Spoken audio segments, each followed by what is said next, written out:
All right, let's get started. We are so excited to have you here today. Thanks for joining us for Climate Catalyst in 2026. My name is Jessica Wingert. I am the program lead for ClimateCAP based out of Duke's Fuqua School of Business. And I'm joined here today by my colleague Katie Cross, who is also going to be co-hosting our programming this week. Quick housekeeping note to kick us off. In all of our sessions, we're going to be using the QA function to take your questions. So please feel free to put your questions in the QA box at any time, and we'll do our best to get to as many of them as possible during the sessions. I also want to mention that you're going to use the same link that you use to join this session to use every other session this week. So you've only got one link to manage, and hopefully you saw our agenda and you know what time to hop on for each of our sessions this week. I'm also excited to share that we have MBAs from 82 universities registered for this program, so please feel free to introduce yourself in the chat. Hope you get to meet some of your future classmates and also a lot of other MBAs from around the world. So I'm going to start with a quick introduction to ClimateCAP more broadly, and then we're going to transition over to have Patrick talk to you this morning. So probably have seen this. I know it's a little dated at this point in time, but back in 2020, Larry Fink said climate change has become a defining factor in companies' long-term prospects. A lot has happened since then, but I would argue that this is as true as ever. You've also all seen articles like this. Changes in our climate are causing material financial impacts on our communities, as well as in the private sector, creating underappreciated risks, tons of new challenges, lots of opportunity, and very new ways of doing business. And as the world around us continues to change, it's become increasingly important that all MBA graduates, regardless of their role or industry, need to understand climate and its broader economic and social implications in order to succeed in their careers. A survey from last year by CTVC and Elemental Accelerator, which you should be following if you're not, climate investors were asked how they were adapting their strategies in light of the socio-political, economic, and environmental uncertainties that we have been seeing all around the world. And you can see their answers here. The survey showed that despite a lot of uncertainty, significant business opportunities are still being pursued. They're looking for policy-proof business models. So this work is not going away, and the savvy companies and investors are adapting to the new market and regulatory forces. Interestingly, and potentially most exciting to this group, in the same survey, companies were asked what the biggest hurdle was to achieve their business goals, and the answer was the workforce. And that's where you all come in. As companies face increasing pressure to assess and respond to these risks and opportunities, the demand for climate literate business leaders is growing rapidly. Fortunately, MBA students resoundingly want to be part of that solution. And at the end of this week, we hope you take away the sense that there's urgent and important climate work for you to do by ambitious and engaged students like you. And also that there's a powerful community of change agents just like you ready to support and empower you. Which brings us to why we're here today. I'm very excited to hand this session over to Patrick in just a minute or two, where he's going to give you his personal and professional take on why and how future business leaders should think about climate impacts. But I'm going to briefly introduce ClimateCAP since almost all of you are new to our community and programming. We were founded with a mission to prepare tomorrow's business leaders, and that's all of you, today's MBAs, to understand and respond to the climate challenge by mainstreaming the climate conversation in business school. ClimateCAP is founded and continues to be led by us here at Duke's Fuqua School of Business, but we are a global partnership of 54 business schools. And educators across these schools work together to share best practices, develop teaching resources, and collaborate. We're grateful for the participation of all of these different programs that you can see on the screen here. I know there's a lot of icons up there, but we'd like to thank them for supporting this program and making this and other ClimateCAP programming possible. And if you don't see your school listed here and you're interested in becoming a partner school, please feel free to reach out to us at climatecap@duke.edu. I want to highlight a few brief programs about ClimateCAP, just so you know. Our MBA Summit is our flagship event every year, bringing together over 400 MBA students from around the world to network and learn about climate and business. Our most recent summit was at MIT Sloan this past April, and our next summit is going to be hosted by Fordham Gavelli in New York City this coming February 5th and 6th. There's really no other event like this for MBAs interested in climate to come together to meet and learn in person, so make sure you're on the mailing list so you get information about when the tickets happen later this fall, as well as the agenda, speakers, and programming information. You definitely don't want to miss this. I also want to mention our ClimateCAP MBA Fellowship, which is a year-long MBA immersive experience that empowers a select group of students to become the next generation of climate leaders and change makers. The fellowship includes learning and development sessions, networking, and self-directed project work where students design and implement a climate action project. We are now in our 4th cohort, and you can learn more about our current fellows as previous fellows on our website, as well as overall program information, and applications for the next cohort will open in early October. I also briefly want to mention that we have a ton of learning resources. I'm not going to go into too much detail on this because we want to keep things moving, but we have a ton of learning resources, both recorded as well as up-to-date information through our newsletter where you can learn, and it's all tailored exactly to this audience, to MBAs interested in climate and business. So make sure you check those out. Lastly, I want to mention Climate Connect. This is a virtual meetup program. We know how important it is for you to find your community of people who have similar interests to you. Hopefully you'll find them at your school, but it's equally important to find them in our broader network. So these are virtual meetups where you get to find people with similar interests within the climate and business kind of ecosystem. We have 2 of them that are happening this week as part of our programming, one later this afternoon and one on Thursday. So I highly recommend that you try to join us for them. So this is the agenda for the week. Hopefully you've seen this. You will be getting an email every day that lists the specific events and what time they are starting. But we're really using this program to help you build a foundational understanding of climate issues at the very start of your program. Each session is its own event, so you're welcome to drop in and out of any sessions that work for you. Although, of course, I recommend attending as many as you can, and feel free to share with your friends and classmates. We're going to keep registration open. So it's going to be a great few days. We're really excited to have you. And now let's get to why you're actually here today. I want to thank our sponsors, Deriva Energy, Apex Energy, and Environ for making this possible. And let's hear from Patrick. So we've shared Patrick Flynn's full bio on our website, so I'm not going to go into it today. But Patrick is the founder of Switchboard, and he's going to be taking you through the rest of the session. So thank you for being here, Patrick, and I'm going to turn it over to you. Thank you, Jessica. Thank you, Katie. Thank you, ClimateCAP. And mostly thank you, everybody who is here with us for investing time in a career in climate. Many of you have already been working in the space. Some of you are new to it, but I appreciate you and welcome to the team. For the next few minutes, I hope to help you help the planet. We're going to talk about careers and impact, why you might want to do it for others, for yourself, and for a life of fulfillment. Again, I'm Patrick Flynn. I work for Planet Earth. I sat in your shoes entering MIT Sloan over 15 years ago. And by the time I left business school, I knew my only career goal was maximum impact on climate change. And that's a great North Star. We'll talk about that a bit. And how to navigate against that objective is a bit of the tricky part. But consider me an ally for you for the rest of your life for free. Anytime I can help you help the planet, please enlist my support. Find me on LinkedIn. I hope to connect with you after all of this.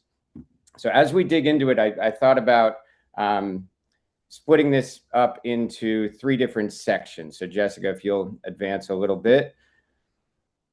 I want to start with this idea that you are heroes. You know, the hero's journey archetype, whether it's Moana or Luke Skywalker or Wall-E, the hero finds him or herself in the midst of an incredibly epic situation and with the agency and the responsibility to take action. You are heroes.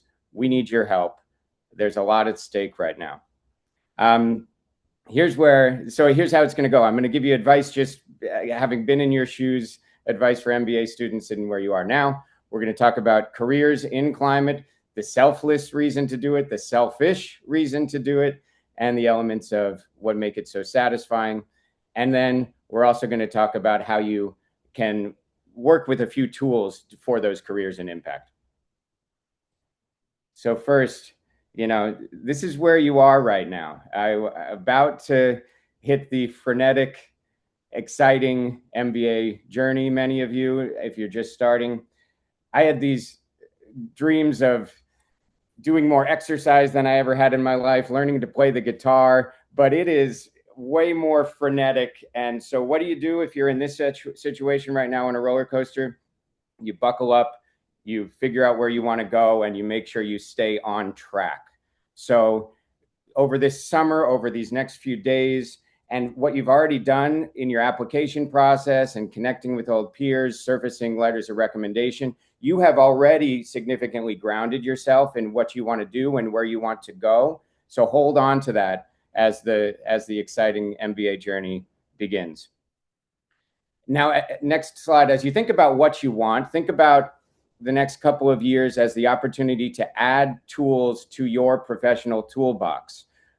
Take courses that push you, learn the soft skills that you need, and find ways to accomplish multiple tool development opportunities at the same time. I'll give you a quick example. When I was in business school, some classmates and I helped organize a study tour to study water in China and Singapore. I knew reasons of why I wanted to lean in and invest a bunch of time in that particular thing.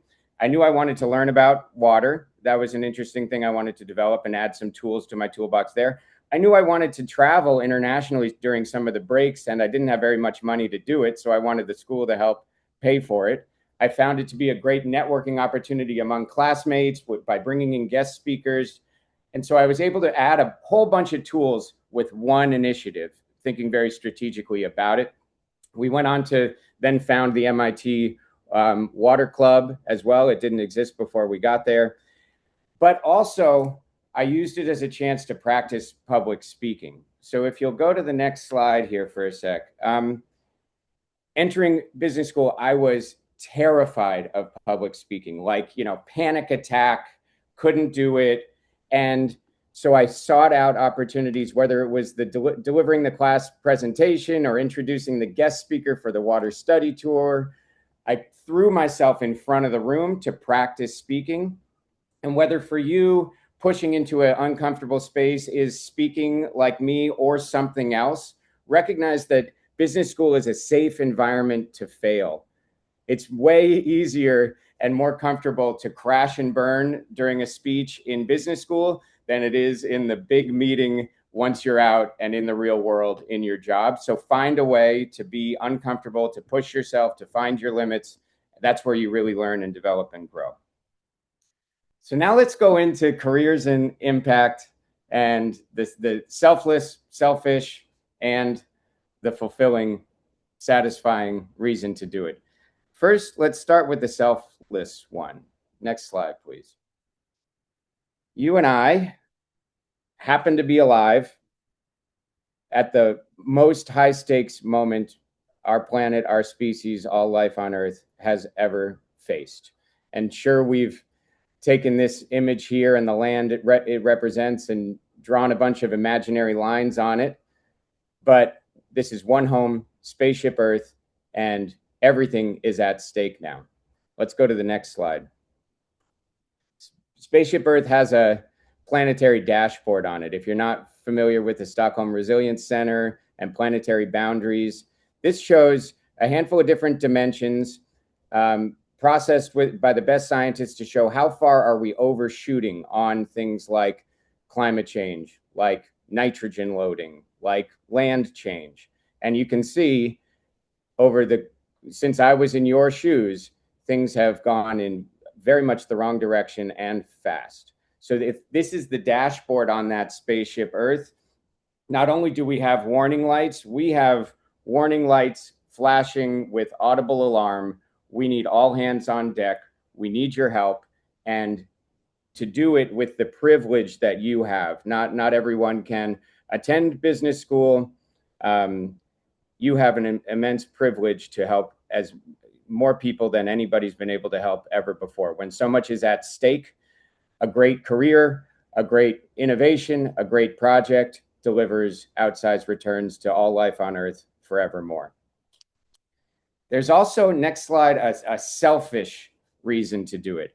I can't tell you how many times I've seen embracing climate action create career acceleration. The rooms are not very big where the experts are. You get brought in, you have a unique point of view. And this this, I come back to this quote often. Limiting temperature rise to 1.5 degrees will require rapid, far-reaching, and unprecedented changes in all aspects of society. Let me say one thing as an aside first, and maybe it's advice, maybe you follow it or not, but I don't spend too much time looking at when exactly we think the ice shelf is going to collapse or the Atlantic meridional overturning circulation is going to stop. I've consumed enough of that to know that it's high stakes, really bad, all hands on deck. And I only consume what's needed in order to know what to do next and where the action is and what the world needs. So when I read this sentence, it's not a downer for me. I know this to be true. And what I read from it is every job is a climate job. Rapid, far-reaching, unprecedented changes in all aspects of society. Every business will have to change or be changed by climate change. Every career, every place you choose to settle down and live, everything is changing. And you are change makers. You're not going to business school to just find a job and push paper around or do the same thing over and over. You're going to start businesses. You're going to change businesses. You're going to embrace new ideas and navigate forward. This is the opportunity of all lifetimes. Everything changing. You are change makers. And with scientific physical certainty, climate change is going to get worse. We are going to embrace the ambition to change it. It's just a matter of how fast we can do it. And so again, we need all the help we can get from you. Next slide, the satisfying side of it. Like think about the feeling that each of these folks has. There's type 1 joy and type 2 joy. Type 1 joy is the joy you get from eating a chocolate bar or watching a great movie. Type 2 joy is the joy from incredibly hard work done. Type 2 joy is getting an A in that class that you really struggled through and worked hard on. Type 2 joy is getting into the business school program that took so much work and effort. Climate change and the wins that we get. I mean, sure, we have type 1 joy too. There's some incredible people, we have fun, but it is chock full of type 2 joy. These wins that are like deeply felt in the heart. And so embracing climate change and working to create action is a way to give yourself a life of fulfillment. So, heroes, I hope I'm enlisting you quite well into this epic journey. We're going to talk about developing a North Star now. We're going to talk about how navigation is the craft of our work. And I'm going to give you some advice on connecting and supporting. And then again, like Jessica said, there's a Q&A function. I expect we'll have about 5 minutes of Q&A, hopefully more if I keep speaking fast. And I'd love to hear what you want to know more about. And again, before I forget, find me on LinkedIn, reach out, let's get to know one another. I hope we stay in touch. I'm here to help you forever for free. Now, developing a North Star. Many of you have probably seen this, the concept of Ikigai. It's the intersection of finding what you love to do, what the world needs, what you are good at, and what you can get paid for. For me, with Switchboard, I've found it. And for me, it's making connections that can help accelerate action on climate change. Whatever it is for you, part of the buckling up of the roller coaster ride is take this next month, take these next few days, reflect on this, write some things down, anchor in on it. It's going to be very helpful for you to know what your purpose is and what you want to get out of this life that you have on this planet where everything's at stake. Next, you can use that career North Star to navigate. I want to dispel one misconception that people who are trying to get into a career in climate change for the first time may have. What they experience is a great difficulty trying to figure out where exactly to plug in. Our friend Katie Cross has a 2x2 matrix of, impact companies and traditional companies, impact roles, sustainability roles, you can plug in any which way. You can plug in with your superpowers, what it is you love to do. And that can be a really overwhelming amount of different options for how to invest your time. To newcomers, it feels overwhelming, intimidating. But the point I want to make is that's what it always feels like. That's what it still feels like for me, to have a career in impact, to try to create change inside an organization for climate is always about trying to understand what to do next, where the opportunities are, how your time and effort and budget can help fit in to make change happen. So if you're feeling that overwhelming amount of different options and different pathways, it's not because you're new. It's because it just simply is what it is to have a career in impact. So get familiar with it. And by the way, whether you're changing anything at all, that's what it feels like, right? So embrace that feeling of navigation towards a North Star with tons of uncertainty, adjusting the sails as the winds change, reading the current, and making progress towards your goal.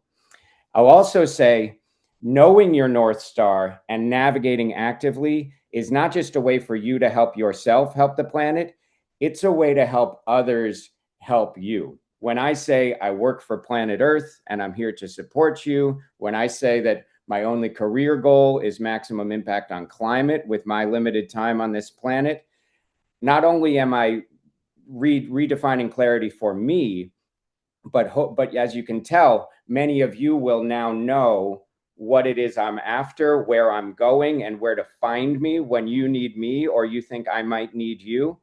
As you enter business school, you're going to meet tons of new people. The greater clarity with which you can communicate where you're trying to go and how you're thinking about getting there, the more you can recruit friends and allies for life to know how to find you and know how to support you.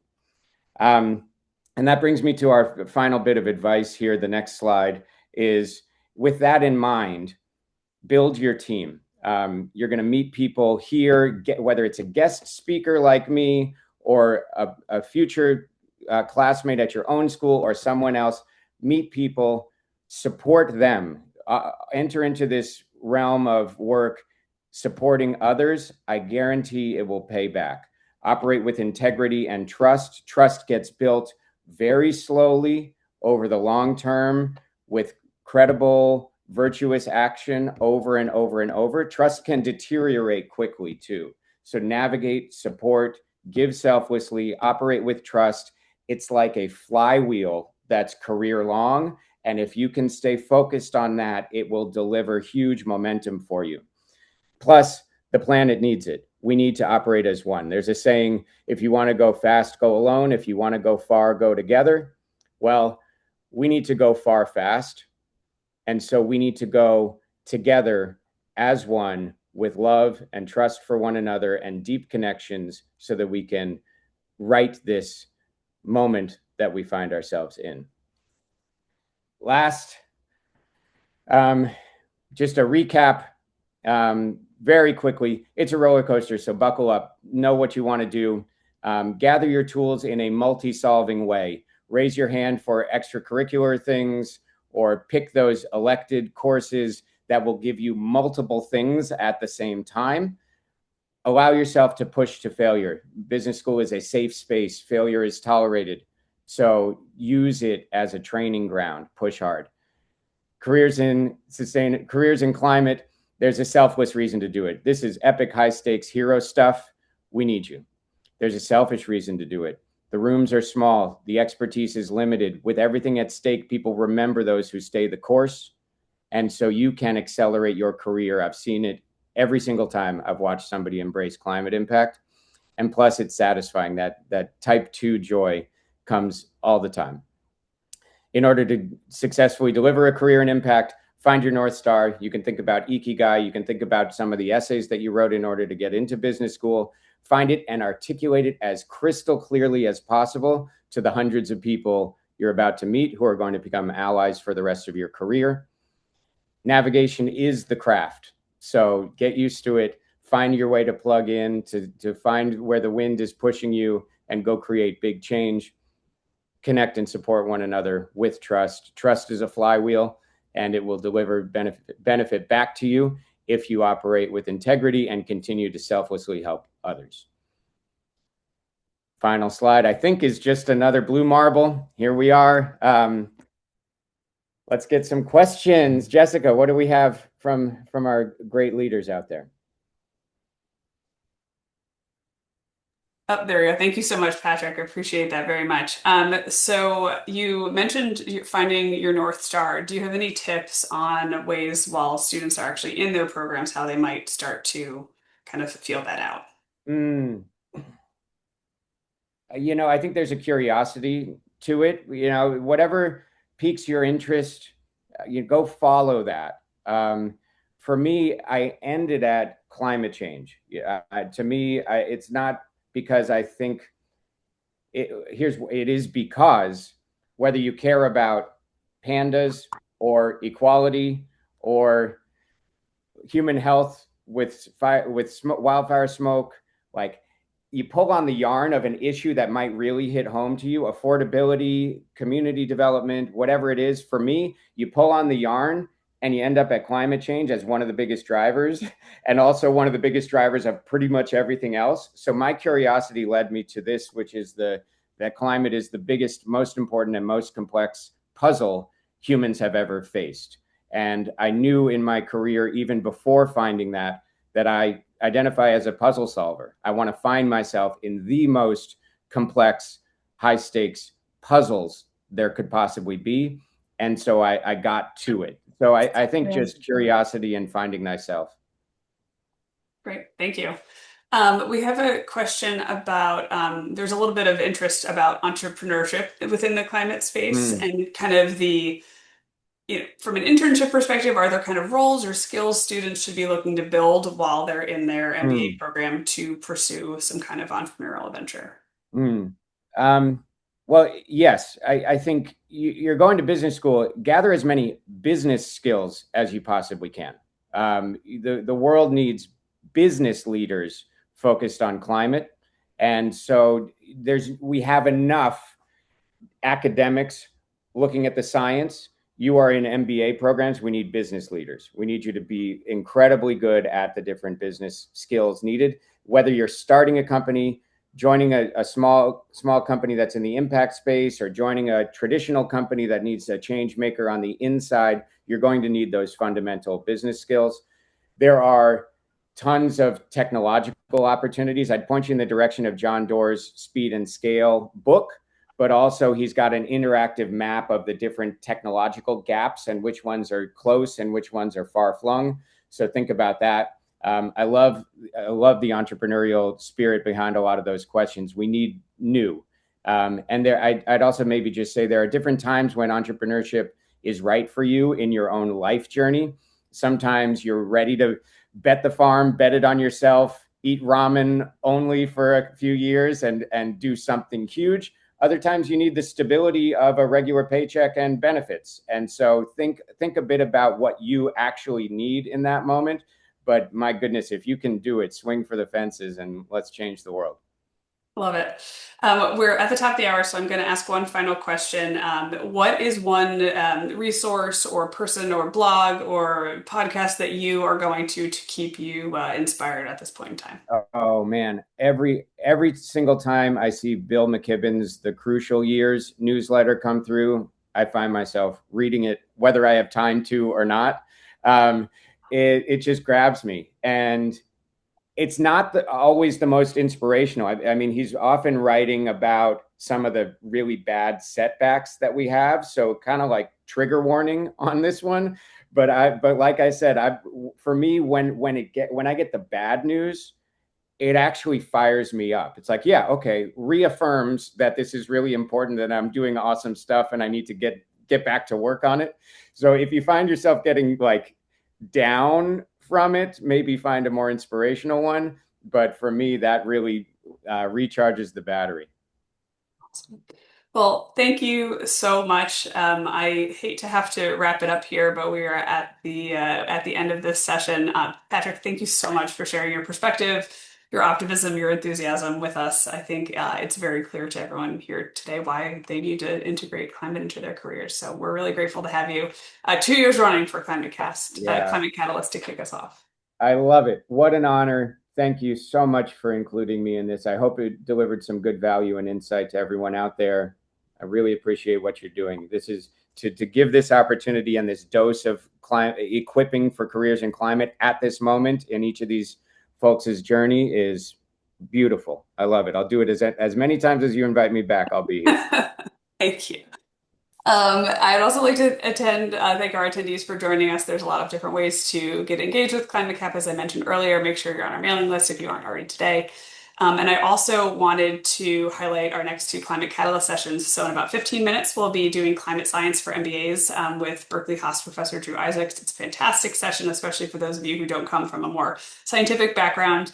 And then we'll have the climate markets and the future of business starting at 1:30. Again, use the same link that you used to access this session for those. And we're excited to see you there. We'll see you at a future Climate Catalyst session. Thank you. Bye, everybody.